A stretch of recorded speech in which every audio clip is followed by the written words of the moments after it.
Okay, our parts have arrived, everything's been cleaned up. Let's start digging back into that transmission. It's time to reassemble. To measure the end float, you want to start putting the pieces back on in the same order that they came off. So there's a washer at the back, a bush, and then this is the washer that came off. But what we've done is we checked the end float and there was a little bit too much play. So I've got a new one that's slightly thicker.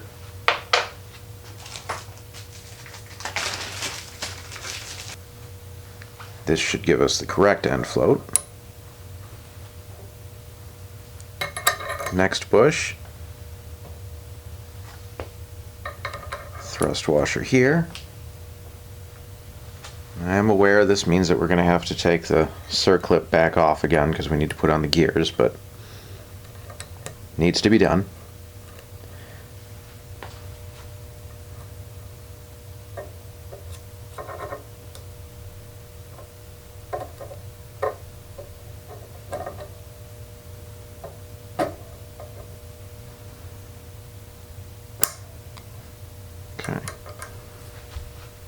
Okay, measuring end float. It's the same as we did before. You want to use a feeler gauge. Yeah, let's try a 4/1000.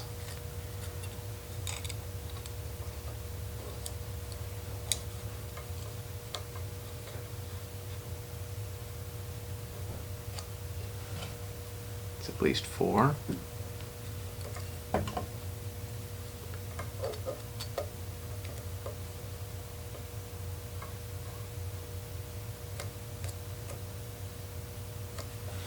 Will fit in. And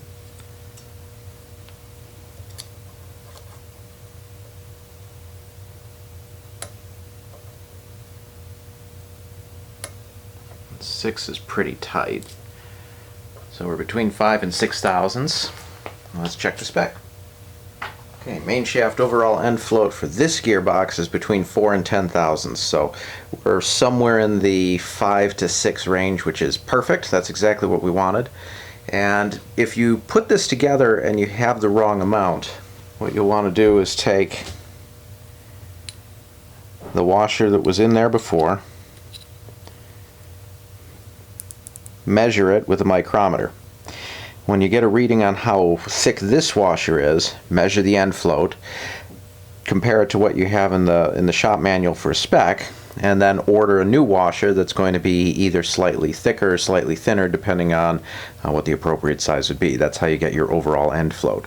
It's also important, as a reminder, you need to make sure that there's enough float for the gears on each one of these two bushes, because the gears need to be able to move up and down a little bit, and then the whole assembly needs to be able to move up and down a little bit, but not too much, and that's how you accelerate wear. So let's take this apart and we'll start reassembling correctly.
Moving on to the input shaft, we already took the bearing off, but one of the pieces that was missing was this washer. On really early ones it's going to be kind of an oil deflector, but I didn't see it on the original, so I found one from another transmission. I'm going to put it back on.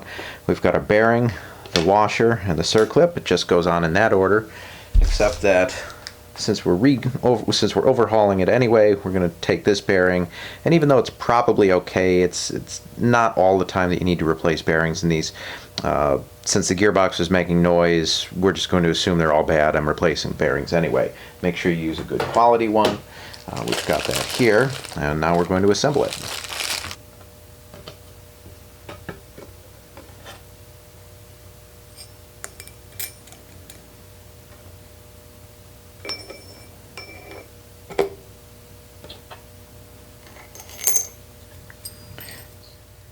Put on the new bearing, make sure everything's in place as it's supposed to be. Set it in the jaws of a vise, not tight, you don't want to damage the metal, but you want your washer, the bearing, the other washer on the bottom.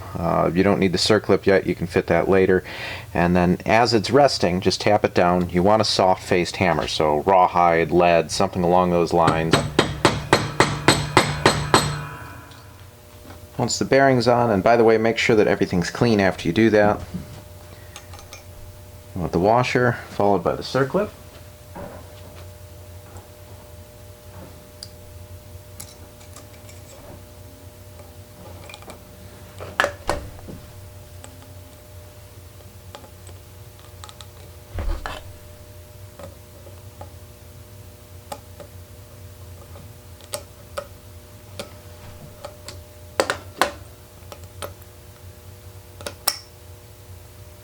And once it snaps in place, the input shaft is done.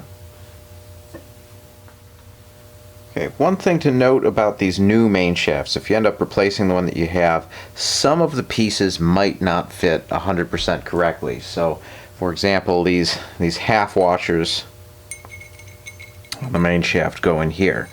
And I swapped one of these from a different transmission because it fit a little bit better.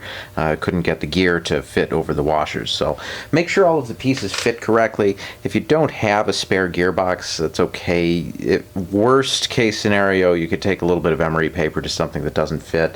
One of the problems I've heard is that these bushings, for example, don't slide down easily onto the main shaft after you get a new one. So be aware of that, but absolutely make certain that you're not doing something wrong before you go taking any kind of aggressive means at all. If you're removing material, you can't put it back, so just make sure that you have a very, very good reason for doing that first. Otherwise, you've basically grenaded your gearbox. Now the next step is to start putting the pieces back on. So we'll do those aforementioned half washers here. Let's kind of hold those together. You fit first gear.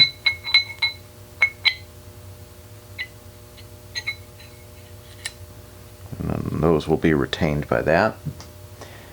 Next in line, this is a 4 Synchro box, so you need a Synchro ring.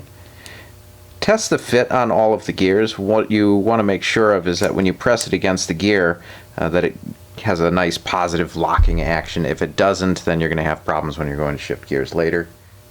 Next is this combination gear selector, reverse gear selector, and the most important thing of note about this is that you want to make sure it goes on the right way, which I cannot for the life of me remember what that is. So I'm going to check right now. Like I said, I was pretty sure that this went back towards first gear the whole time. I was just checking to see if any of you might notice. Rotate it around until it locks, and then kind of rotate the Synchro ring until it's able to move back. There, just like that. Okay. Put your washer on. Your bush. Don't forget the Synchro ring here.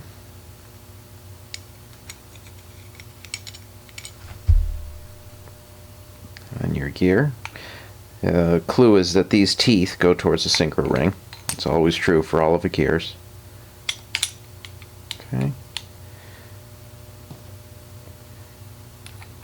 Washer. Having checked the size.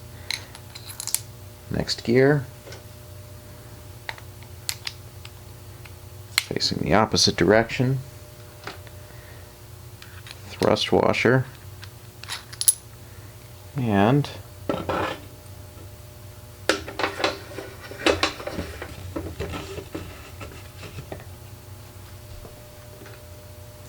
finally your circlip goes back on.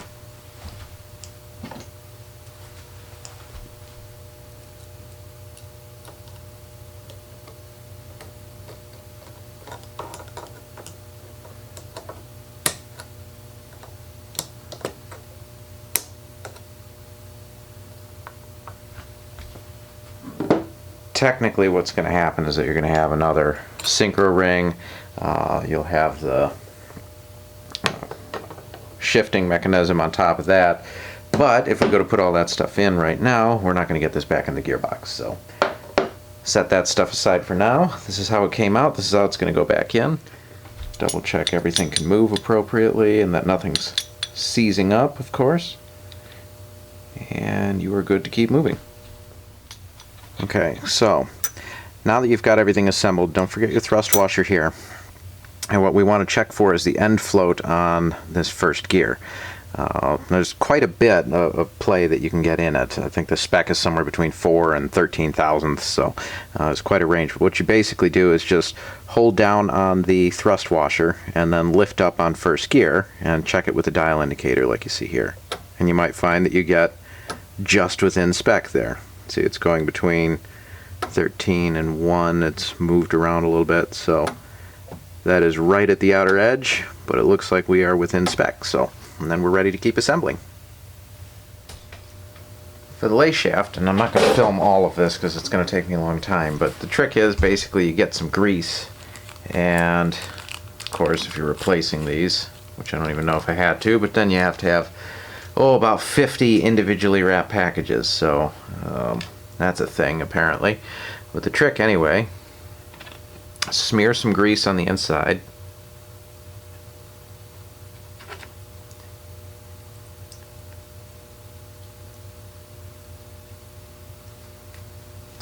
And that will hold each of these needle rollers as you put them in place. So I guess I better get to work then.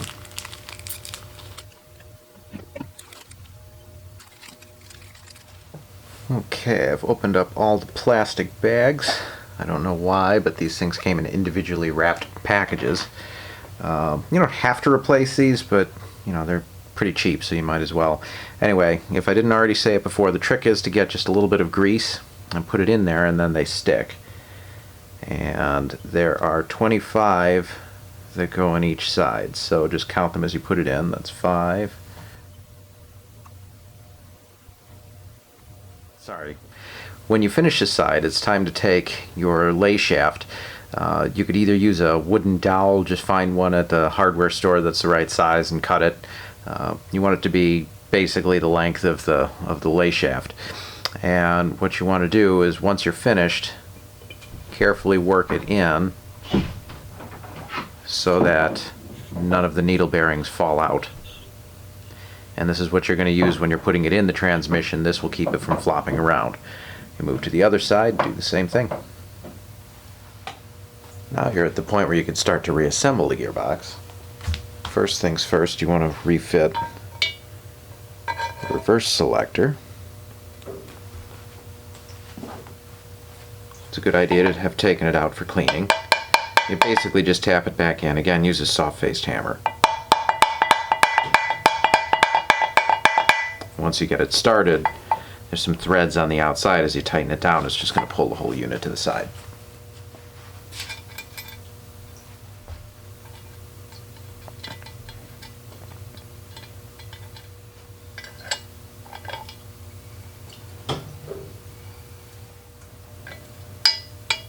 Make sure you still have free play. If you don't, you've done something wrong. You know, there's a shaft, some spacers, and the reverse gear that goes in there. One thing to remember is that in some of the boxes, not all of them, the reverse gear will not fit through the little hole that's in back. So it does need to be in before you put too much else in. I believe this will fit around the lay shaft though, so we don't have to worry about that just yet. With the lay shaft, after you've got all your gears in, you've got your either the old lay shaft or you've got a piece of dowel in there. And to the end of the shaft, Just like when we fit everything else, you want to give it just a little bit of grease. That's a lot on my finger, I realize, but on both sides. Because what you're going to fit next are the thrust washers.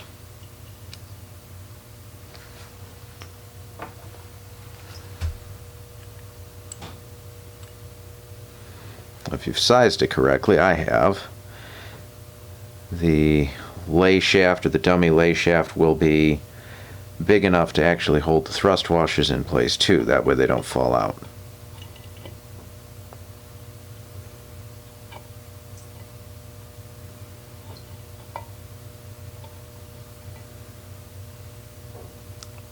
Although actually, you may have to lower it down a little bit first. Put one on there.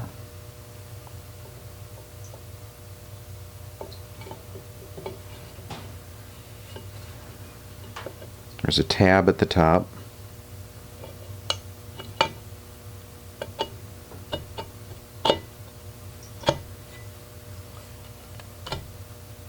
And go ahead and let it drop down further, because again, what you need is to be able to put, if you remember when we took this apart, we let the lay shaft drop down, that way you could spin all the gears. You still need this to be way down at the bottom. You're going to raise it back up later, but you can see it's not quite lined up. You're going to have it a little bit too low. Actually, it's a little bit too high right now, but you get the idea. Make sure that it's out of the way there, so that you can put in the remainder of the gears. But before you do that, set your reverse gear down there. Remember that this is in here. You don't want to grind teeth as you're turning things around later, but now you've got your whole sub-assembly in there. And next we turn to the main shaft. And remember that this gear will slide right off, and it's held on by a bearing on the other side. So you want to kind of lower everything into place first, and don't do that, because pieces will start to fall out. Okay, take two as you get. That's all the way assembled. Make sure to remember your washer, and you want to slide it through. Don't let this separate, because if you do, then those half washers are going to fall out. So just make sure it kind of stays together like so. Now you're before you get the bearing on.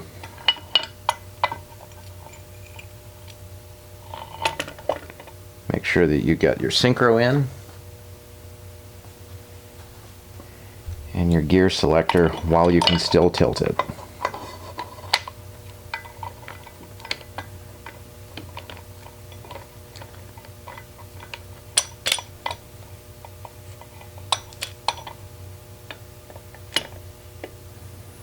Okay, now you're ready to get your bearing in place.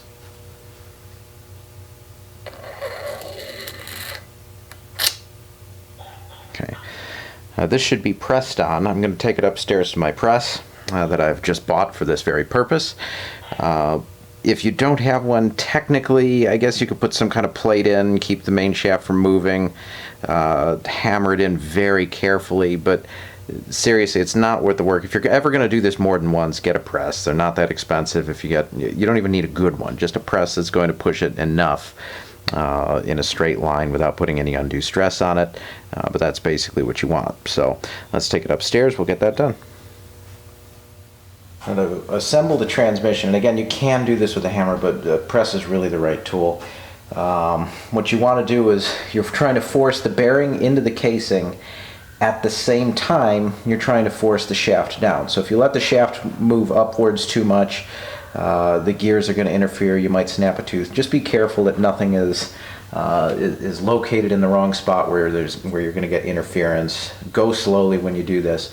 But what I like to do is sort of go back and forth. So you want to push the bearing into the casing a little bit, push the shaft back down, push the bearing into the casing, push the shaft back down. And then that way you're doing it little by little. I have a plate on top of the casing. I'll take this out when I go to switch to moving the main shaft down again. But little by little, watch what you're doing.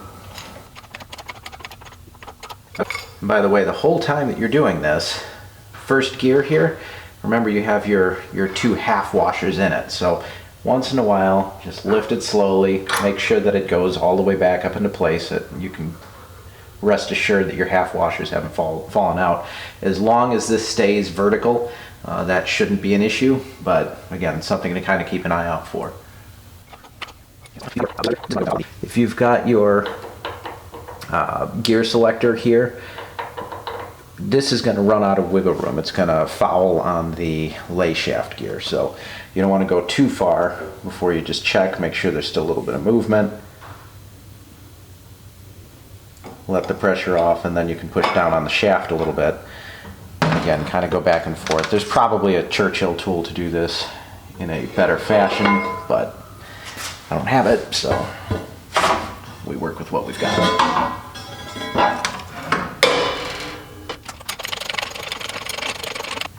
Once you have a small amount of pressure on it to make sure that nothing's moving, good idea to go back, make sure all your pieces can move. Keep checking your reverse gear. You don't want that to be pressed up against anything in the back.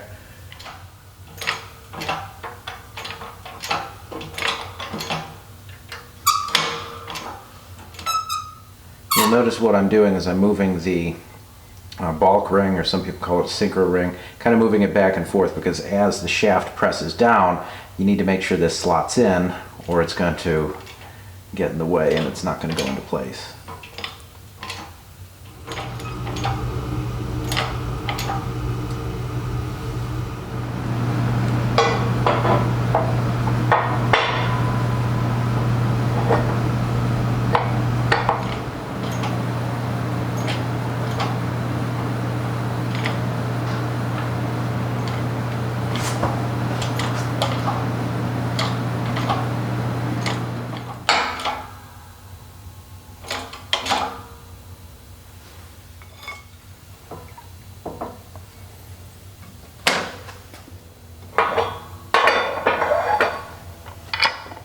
Once everything's pressed together, you need to put your washer and the circlip back on. It does not make sense to put any pieces back on. I hope I can't stress this really enough without wiping it off first.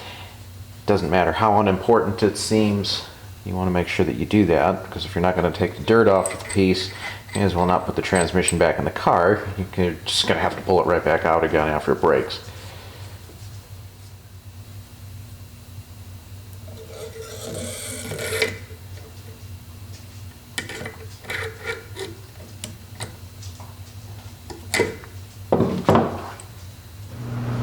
You want to carefully get a look at the inside of the synchro rings.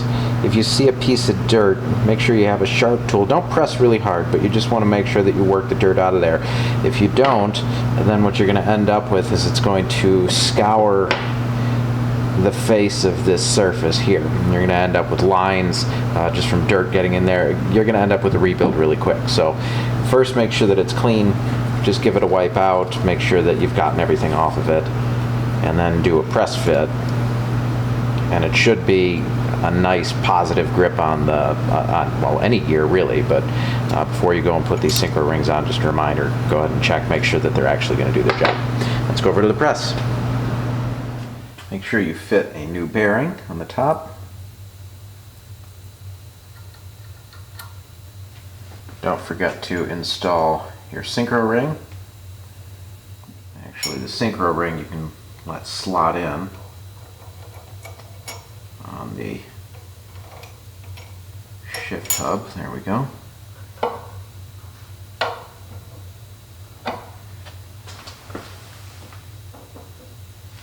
And double checking that everything is lined up, you can go ahead and press it down. Anytime you're not sure whether it's pressing straight in or if everything's going right, stop and double check what you're doing. You don't want to break anything inside. It should be going smoothly the whole time. It's normal to have a spot where it sort of stops and then you give it a little bit of pressure, it sort of pops in place. That's okay. But you shouldn't be really sort of destroying it on the way in.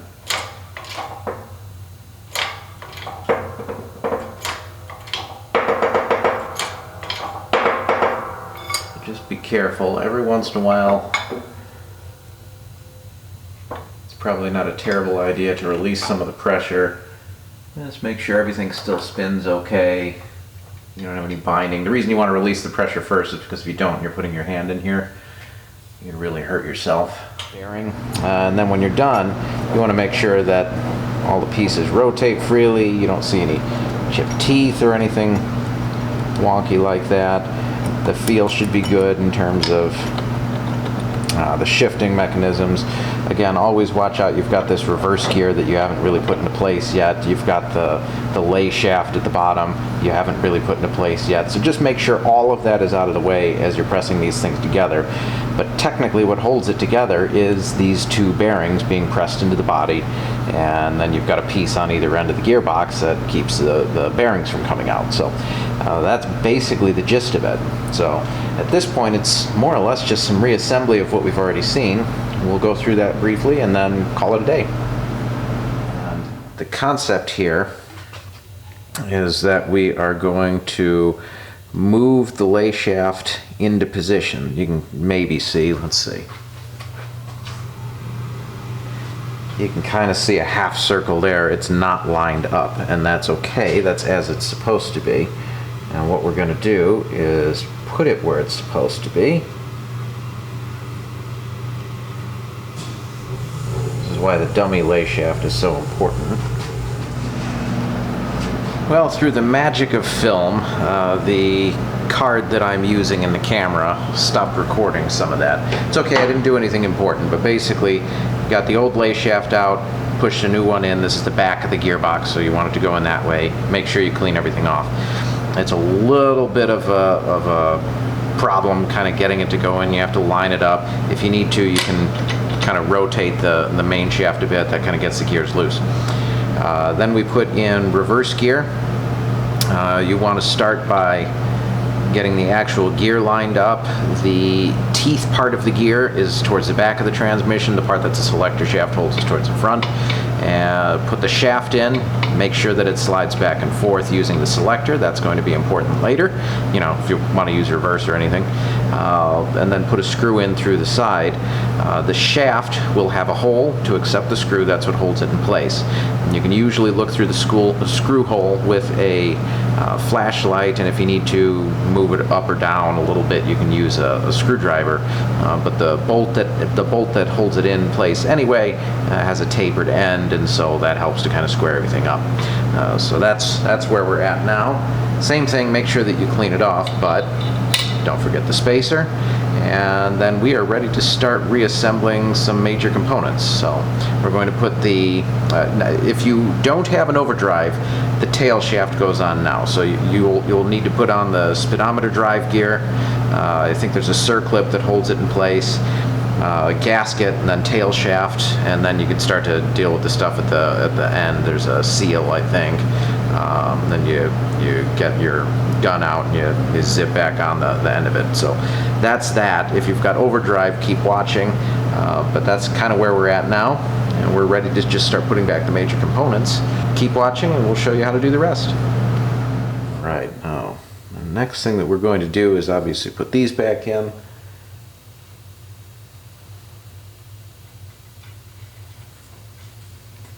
Taking them out a little bit earlier.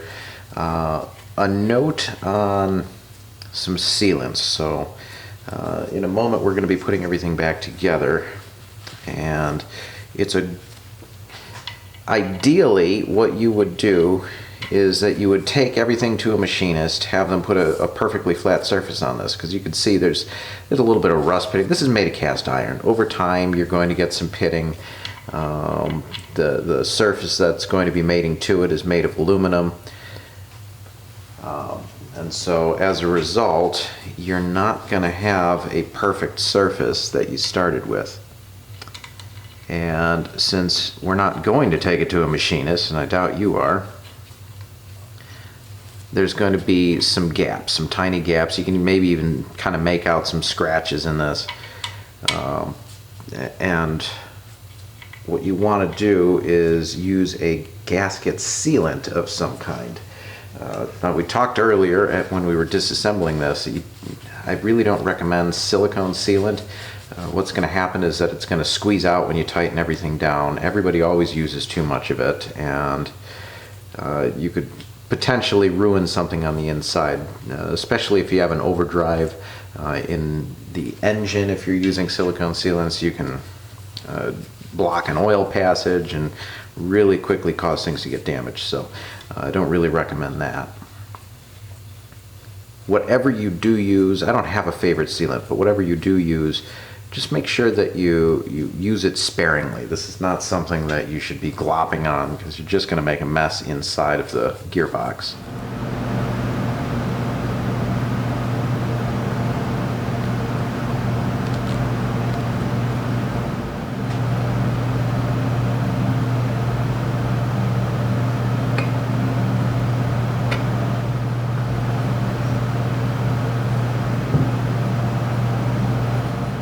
As a general rule, if you're going to be putting something like this on, it doesn't matter what it is, in this case it's a gearbox. Some of these studs you can see, it's very easy to get a nut on the end of it, but some of these are kind of hidden and sort of pressed between, so you want to make sure that you can fit a nut on, especially if you're replacing the nuts. The ones you might use might be a little bit thicker than the ones that came off, so before you tighten it down, just make sure those are the first ones that go on. And then you'll stand less of a chance of having to disassemble the whole thing and kind of pop it back out to fit everything in.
Reminder, there's a copper washer that goes at the bottom. This goes straight through to the lay shaft, so if you don't put a copper washer there, there's a chance that it might leak.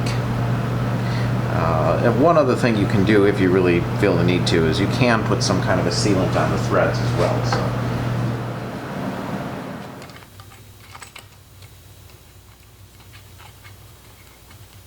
If it's not threading in by hand, you are definitely doing something wrong.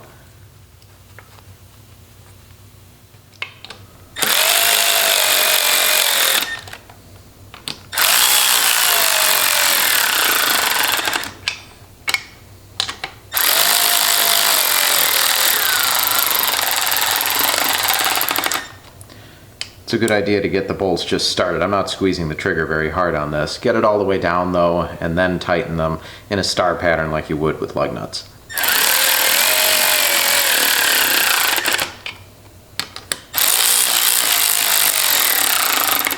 And there's a torque spec on this of 30 foot-pounds. That's for this gearbox. Yours may be different.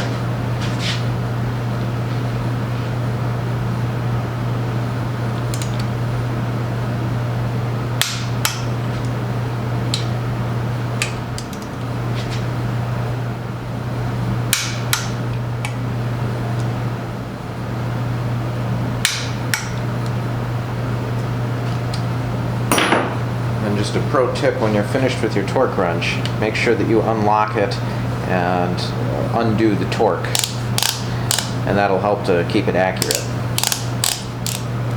At this point, what you want to do is make sure that you rotate the input shaft, watch all the gears, make sure everything's moving as it should, that nothing's binding, check for chips in the teeth. I know we already did this, but you're about to put this back in the car before too much longer, so make sure that you do it. While it's in neutral, which you could tell because both of the shifting hubs are sort of centered, grab one of the shifting hubs, make sure that it still rotates, that nothing's locked up, engage reverse, Make sure it spins backwards. You just want to make sure that everything is in great order before you go putting it back in the car. Now, we haven't addressed the release bearing carrier or putting in this new pin. I'm going to do that in a separate video just because that's related to changing the clutch. Not everybody's going to be doing the whole gearbox, but in general, you want to make sure that you've got a solid fit for the pin. You want to make sure that your release bearing is new and in good shape. So go ahead and renew that stuff and put it back on the front. The top cover we've already addressed how to rebuild that in another video, so I won't address that here, but same as everything else, you want to have a fresh gasket in place, a very small amount of sealant if you're going to use any. Basically that's it. The rest of this is going to be overdrive. If you don't have an overdrive, you needed to have made sure that your speedometer drive gear is in place. If you do have an overdrive, you want to make sure that you fit the pump, which we haven't put back on. The pump drive, I should say, and then there's a circlip that holds that in place. But that's pretty much it for now. So this is just about ready. Everything looks like it's in good order here. So I'm going to move on, and if you would like to see how to do the rest of this, go ahead and subscribe to the channel. You'll be notified when new videos come up, and it'll be easier to find. So thank you very much. If you are a subscriber already, I do appreciate it. It certainly helps the channel. So see you next time.